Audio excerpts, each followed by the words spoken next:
2 Kings.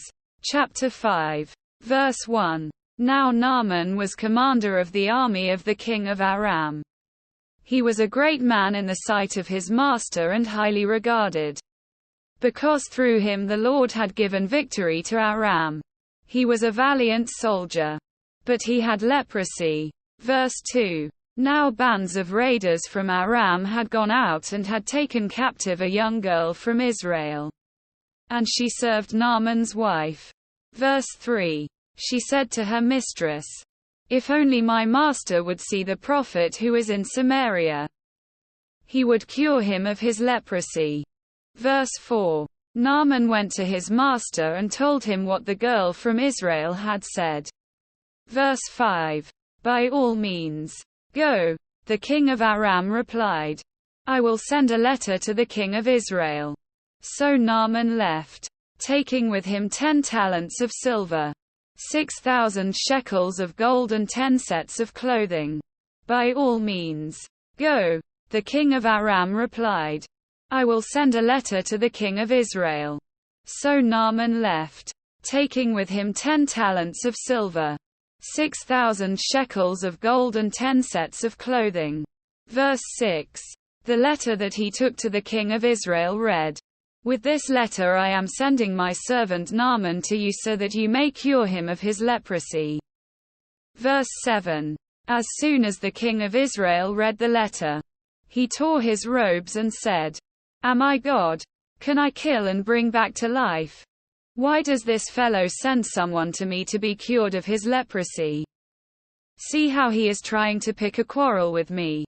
Quote. Verse 8. When Elisha the man of God heard that the king of Israel had torn his robes, he sent him this message: "Why have you torn your robes? Have the man come to me and he will know that there is a prophet in Israel." Verse 9. So Naaman went with his horses and chariots and stopped at the door of Elisha's house. Verse 10. Elisha sent a messenger to say to him, "Go, wash yourself 7 times in the Jordan, and your flesh will be restored and you will be cleansed." Verse 11. But Naaman went away angry and said, "I thought that he would surely come out to me and stand and call on the name of the Lord his God, wave his hand over the spot and cure me of my leprosy." Verse 12. Are not Abana and Pharpar, the rivers of Damascus, better than all the waters of Israel? Couldn't I wash in them and be cleansed? So he turned and went off in a rage. Verse 13.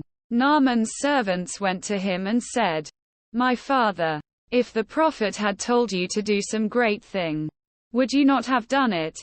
How much more, then, when he tells you, 'Wash and be cleansed'?" Quote. Verse 14. So he went down and dipped himself in the Jordan 7 times, as the man of God had told him, and his flesh was restored and became clean like that of a young boy. Verse 15. Then Naaman and all his attendants went back to the man of God. He stood before him and said, "Now I know that there is no God in all the world except in Israel. So please accept a gift from your servant." Verse 16. The prophet answered, "As surely as the Lord lives, whom I serve, I will not accept a thing." And even though Naaman urged him, he refused. Verse 17. "If you will not," said Naaman, "please let me, your servant, be given as much earth as a pair of mules can carry. For your servant will never again make burnt offerings and sacrifices to any other god but the Lord." Verse 18. "But may the Lord forgive your servant for this one thing. When my master enters the temple of Rimmon to bow down and he is leaning on my arm and I have to bow there also, when I bow down in the temple of Rimmon, may the Lord forgive your servant for this." Verse 19. "Go in peace," Elisha said, after Naaman had traveled some distance. Verse 20. Gehazi, the servant of Elisha the man of God, said to himself, "My master was too easy on Naaman, this Aramean. by not accepting from him what he brought.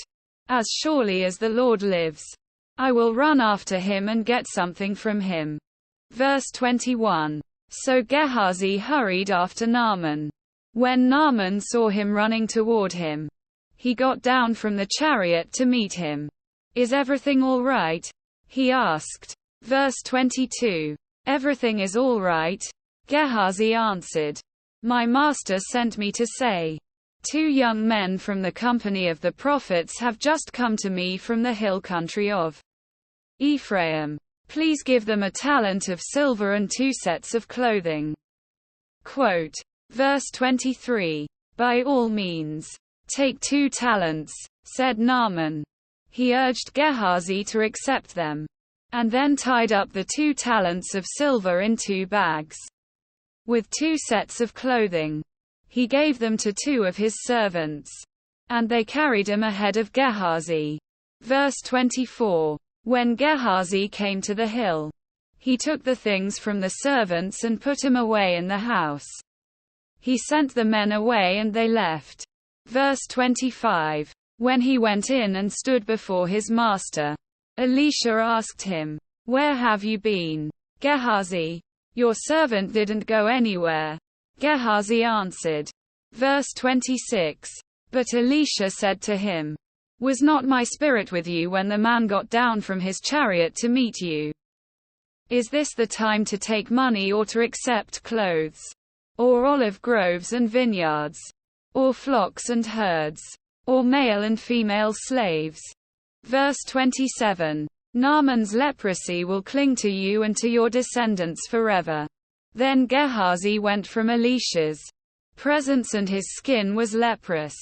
It had become as white as snow.